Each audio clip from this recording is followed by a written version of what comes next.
Welcome. Today we talk about the ever mysterious fate versus free will argument, the philosophical dilemma that has plagued everyone, every philosopher under the sun for years and years and years.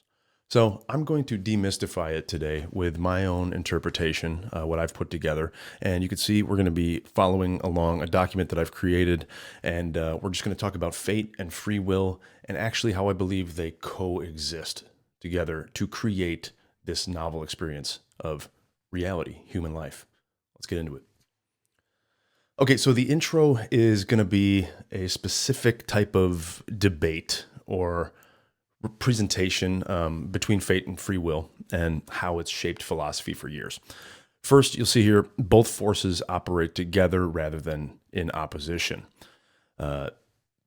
Each one has a specific role within the human consciousness or the human mind to create what we call reality. My goal here is to merge scientific insight with mystical understanding to form the complete picture. I believe if you attack this purely scientific, then you're going to miss out on half the picture. And on the other hand, if you attack this purely mystical or spiritual or metaphysical, you're also going to miss out because science has its place as well as mysticism. Both systems operate within the human organism, the body. It's my thought, it's my argument even, that the body is the most spiritual device that we've ever encountered. Without it, I mean, let's get real. We can't even conceive of spirituality without being in a body. So both systems operate within the human organism. External factors such as ancestry influence fate through their presence in DNA. We're going to be talking a lot about DNA today. DNA is there's junk DNA. I'm sure you've heard there's 90% or 80% of the DNA. Scientists just can't figure out quite what its role is. So we're going to kind of look at possibility of junk DNA, the non-coding DNA. 20% or so codes genes and creates who we are, but that 80% is the truest mystery. So we're going to kind of frame and attack that in a way that could spark some insight, even some original thought surrounding it. So nothing outside the human body directly controls fate or free will. It's all either contained within the body, the cells, the DNA, the ancestry, or within your conscious mind, your neurons, your neurotransmitters firing electrical signals to create. The body and the mind are obviously co-creators. It's a really, really interesting thing. So let's get down here to the determined influence. If you're familiar with philosophy, you know about determinism. So we're going to take a look at that. The core idea that I'm trying to put forth here is that determinism claims every effect has a traceable cause. So determinism says that the reason you got that cup of coffee this morning dates all the way back to theories like the Big Bang, which you see here. Again, it's just a theory. I don't personally believe or disbelieve in anything. I'm open-minded, and I hope that you are too, in a sense that every possible answer for human conception, the conception of consciousness in the mind, is open for discussion, open for discourse.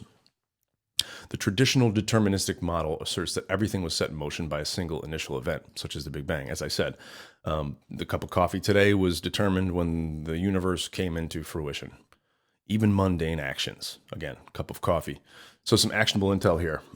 Treat inherited tendencies, things you've inherited from your ancestors, as part of your fate landscape, not as unchangeable destiny.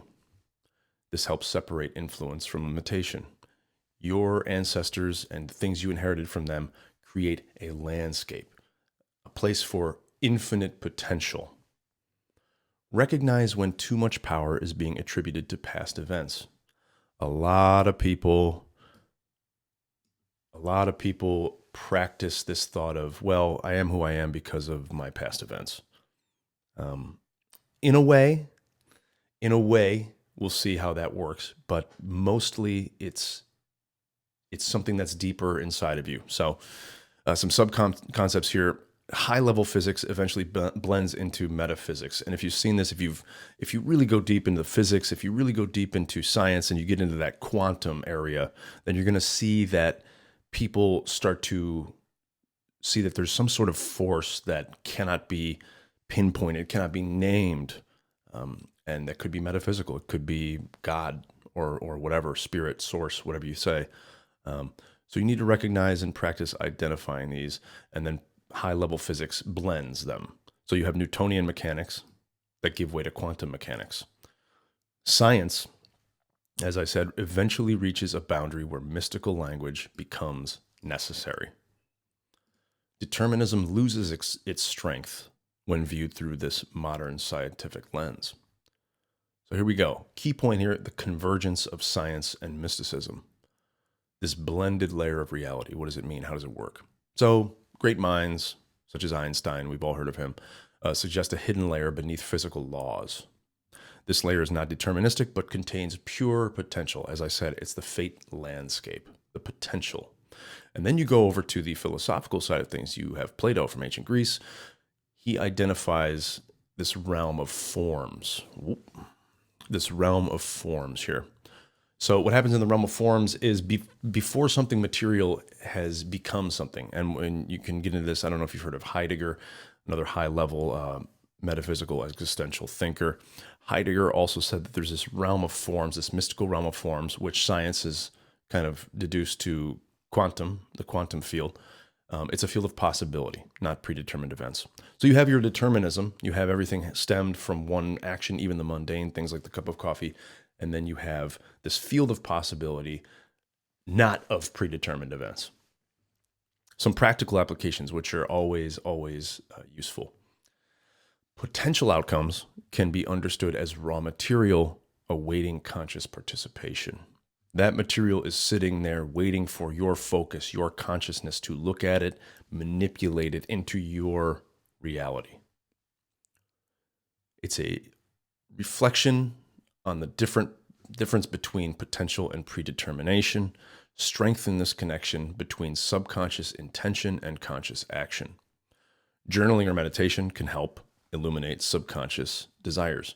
As always, you need to slow down, you need to focus, you need to go within to figure out or illuminate, bring these subconscious desires to the forefront so your consciousness can then manipulate it. So consciousness and the crafting of reality. Again, here we go.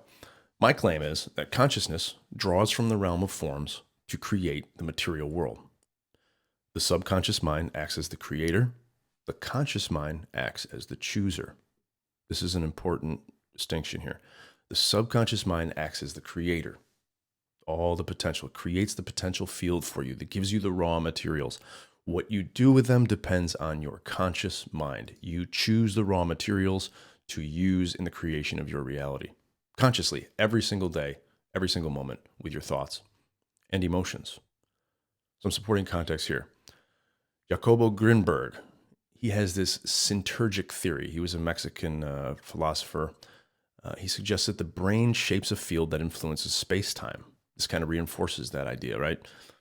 Neurons and DNA are the only systems capable of moving this field. DNA and neurons, I mentioned this at the beginning. These are the things that create. Both rely on electrical and magnetic forces. Our entire reality is electromagnetic. Even the feminine and the masculine. The masculine is this electric, penetrative force. The feminine is this magnetic, receptive force. This is seen all throughout all types of mysticism and philosophy. Some more actionable insights about this. Treat your physical body as essential to your creative power. The body, again, is so misunderstood and underrepresented in the spiritual realm and the spiritual schools of thought. I would argue that the body, again, is the most spiritual instrument that we have. Notice moments when new options arise unexpectedly, as these often reveal creative activity occurring beneath conscious awareness. These moments often reveal subconscious creation at work. The real overall message about how you choose the raw materials that your subconscious allows you to choose from is focus, concentration. And these two things, ironically, are being destroyed today, but that's a whole nother lecture. How fate presents options, structure of human creation. The The subconscious creates a field of possibilities, as I said before. This is the landscape known as fate or destiny. So as we go through here, you'll see why fate and free will interplay to create. The subconscious, think of the subconscious as fate or destiny. The conscious mind selects from this landscape. The conscious mind is free will. Some practical advice here. Observing the options that appear throughout a day can clarify how fate offers structured possibilities. Practice asking, why this option now? Why do I have these options now? Avoid interpreting life as being controlled by external forces. This not only takes away your power, it diminishes your agency and misrepresents the process at work. If you are constantly in conflict with the process at work, you will constantly see conflict in your life. And you'll ask, oh, why me? Why me? Why me? Well, you're not paying attention. You're not looking at the options. You're not wondering or concentrating on why those options have been presented to you. All the displayed choices originate from your own subconscious. Okay? Integrating the mind and spirit. Integration of the two minds. Overemphasis on fate can lead to feelings of helplessness. A lot of people say, no, I don't believe in fate or destiny. I'm in control. That is actually kind of a cope, for lack of a better word, that you feel helpless. You want to remind yourself that you're in control. And sometimes it's okay to do the latter. The subconscious is not distant or mystical. It is rooted in the human body, accessible through self-awareness. Your body is your subconscious mind.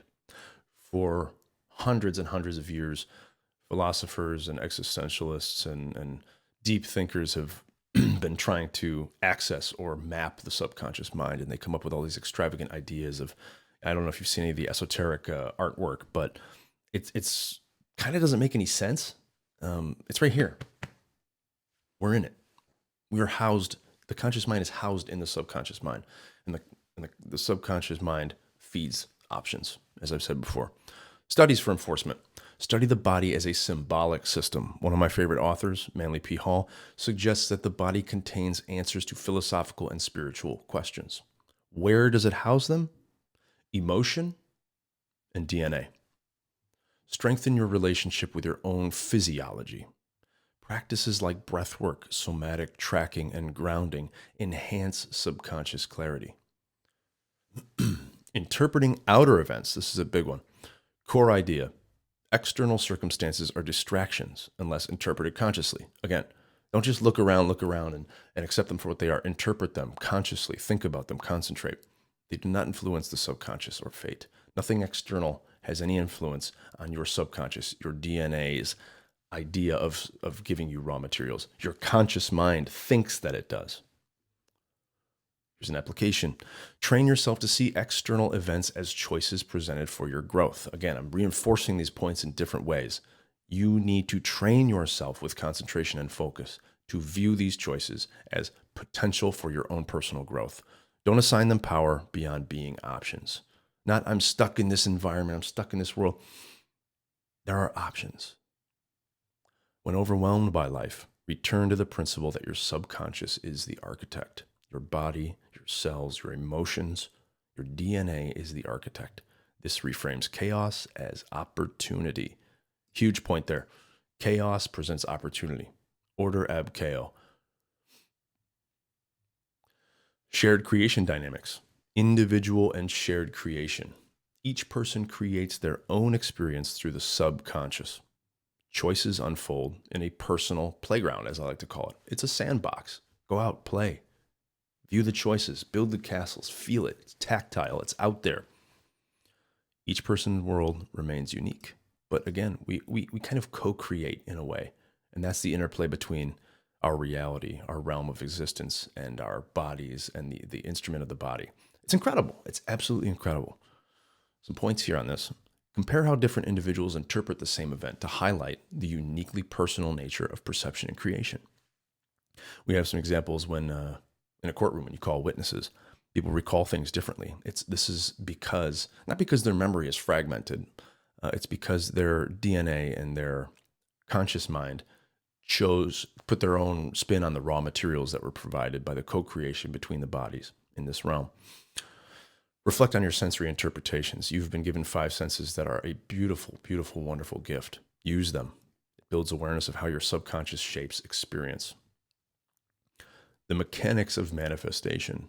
Manifestation is all over the place. Everybody wants to be a manifester, to manifest their own destiny.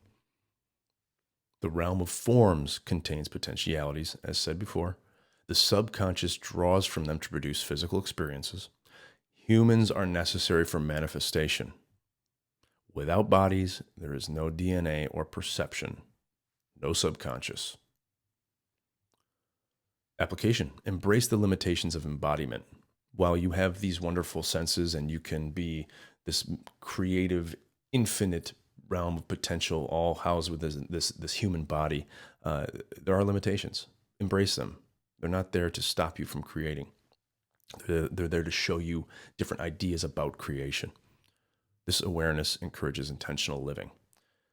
Far too many people are being unintentional with the way they carry out life. This is a problem. I'm sure you see it all around. You see it in yourself every day. We are hyper self-aware, self-critical beings. Magnetism of the subconscious. Concept definition here. The subconscious has desires unknown to the conscious mind. There are unknown unknowns happening with your DNA that date all the way back through your ancestors and what they've given you through the gene codes. This creates a pull or draw that attracts specific events. This is an important point. You are who you are. You cannot change. It could not be any other way, but you are unique. Again, you are who you are. It could not be any other way. It's as simple as that. Think of that. Let that sink in. It's an important lesson. Practicals here. Pay attention to recurring themes or patterns. I'm stuck in the loop. Woe is me. Woe is me. I can't get out. Pay attention. Attention and focus and concentration, awareness, flips the script and allows you to begin another loop, allows you to draw from other raw materials that your subconscious mind is creating for you or giving to you, which can reveal areas where the subconscious is directing growth. Of course, as I just said, they often reveal the intent of the subconscious. When unexpected events happen, assume that they serve your growth. It's as simple as that. Oh my God, I didn't know this was going to happen. Well, it's helping you grow. It couldn't do anything else. That's what it's there for. Look for the subconscious reasoning rather than resisting. Carl Jung often said, what you resist persists. Don't resist the loop.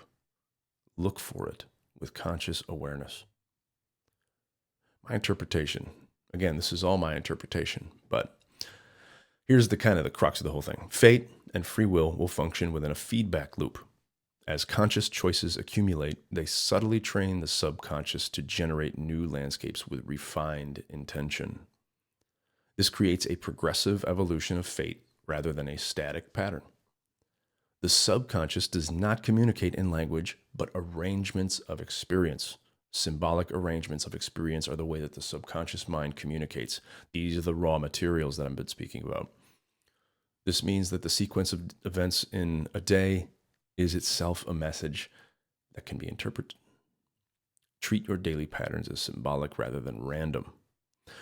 When physical sensations shift before a major life change, it reflects the body interpreting the field before the mind does. You know, there's this funny example. When dogs can sense that behind a closed door there's a person, and they go up and they start scratching the door. This is kind of the same thing. It's a trivial example, but your body, you'll feel it. Hair stands up on your head. If I were to ask you to stand on stage in an auditorium and look toward backstage, once with an auditorium filled with people who are silent, not a noise at all, but they're there, and then once in an auditorium that's completely empty and silent, you would be able to feel the presence of those behind you, even if you were blindfolded and ear muffed. It's an interesting thing, you know. So heightened intuition or discomfort often precedes new subconscious selections. Discomfort is the presenting of new raw materials for you to consciously choose. The opportunity comes and goes. It comes and goes constantly. But if you're not concentrated, if you're not focused on it, you'll miss the train. The merging point between science and spirituality is not simply conceptual, it is experiential. Everybody tries to think about the merging point. Where would science and spirituality merge? Where does it merge? I have to think of this. I'll write down and I'll just think, and I'll think myself into a hole where I have a headache and I gotta go lie down, and it's experiential. The more things you do, the easier it is to conceptualize science and spirituality merging. Recognizing that the future pulls the present invites a different kind of goal setting. Now, with this one, it's interesting. So, the future is pulling the present. You are being pulled forward in life by the future, the potential, the raw materials, your subconscious. Instead of pushing toward outcomes, you allow outcomes to magnetize you by creating internal conditions that resonate with them. Everything is frequency, all is mind. Co-creation is not a dilution of individual power, but an amplification of it. Overlapping creations create shared potentials, increasing the number of forms available in a given moment. Again, these forms are potential behind solid material things. The human body serves as a filter that prevents overwhelming potential from entering consciousness all at once. This is a big one. So, consciousness, that ether that's out there in the world, is incredibly overwhelming. The body and the brain are filters. These possibilities come in, your body filters it by way of the use of DNA, the cells. By the way, DNA is a holographic, that junk DNA that we talked about earlier that scientists just can't figure out. It's a holographic thing. It phases in and out of existence within you. This limitation is protective and ensures the self can integrate each unfolding experience. Again, there's so much out there. Your body is a filter. It limits the possibilities, but the possibilities that it's limited down to depends entirely on your emotions and your concentration and self-awareness, or even situational awareness. I hope you kind of get what I'm saying here. The body filters. Infinite potential cannot be conceived in a human body. Therefore, it is a filter to bring it down, bottleneck it into your specific, unique experience as a human. And finally, we reach the conclusion. If you stuck around this far, thank you so much. If you got something from this, drop a like, drop a comment. In fact, I encourage you to drop a comment. I'm really interested to see what people think of this theory. And if you want more of this type of thing, which I will be doing weekly, please subscribe. Here we go. The interaction between the subconscious creation and conscious selection suggests that self-awareness is a form of creative refinement. I'm harping on self-awareness, awareness, concentration, focus. That is how you refine yourself. Observing choices without judging them strengthens the alignment between fate and free will. They coexist. No more questions about it. The body as the interface between potentiality and materiality implies that physical practices have metaphysical consequences. Boom! There's the point. Physical practices have metaphysical consequences. Experience equals change in the metaphysical for you. It means real change that will then be given out. Raw materials come back, and it's up to you to choose the raw materials to create the future that you want. Gentle daily rituals such as breath awareness or slow movement anchor subconscious clarity.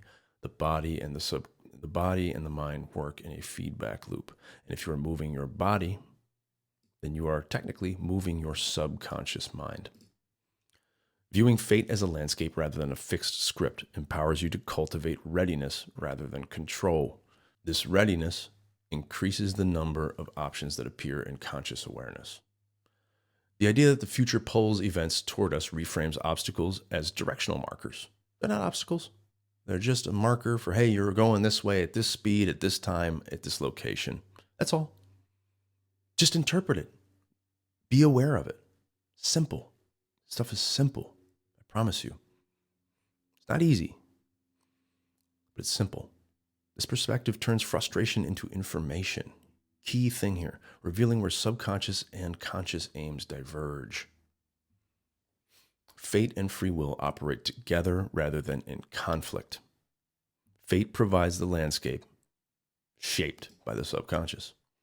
Free will is the conscious choice made within that landscape. That's the core of the lesson right there. Fate and free will operate together rather than in conflict. Fate provides the landscape shaped by the subconscious. Free will is the conscious choice made within that landscape. Boom. Understanding both the physical and the metaphysical, or the mystical rather, aspects of the universe leads to a fuller understanding of human life. You want that secret, the key? Why are we here? Look deep within yourself. Pay attention. The body is central in this process. The entire crux of this entire thing is the body is the most spiritual instrument that we have. A lot of spiritual schools will say, deny the body. Oh man, this body denial rituals and these body denial cults that exist are absolutely insane. The body is the spiritual instrument that you need to create your reality. Awareness of these dynamics allows greater clarity, agency, and harmony with the unfolding of your personal reality. And that's it. That's the lesson, fate and free will. If I spark some kind of new thought for you or anything like that, again, drop a comment below. I'd love to hear from you. My email is available on my page, my link in bio. If you enjoyed this and you want to leave me a tip, buy me a coffee, as they say. It's greatly appreciated. It helps me do this more. And drop a follow, drop a like, and a subscribe if you're on YouTube. It's greatly appreciated, guys. And I will see you on the next one. We are diving deep. I'm Errol. I'll see you later.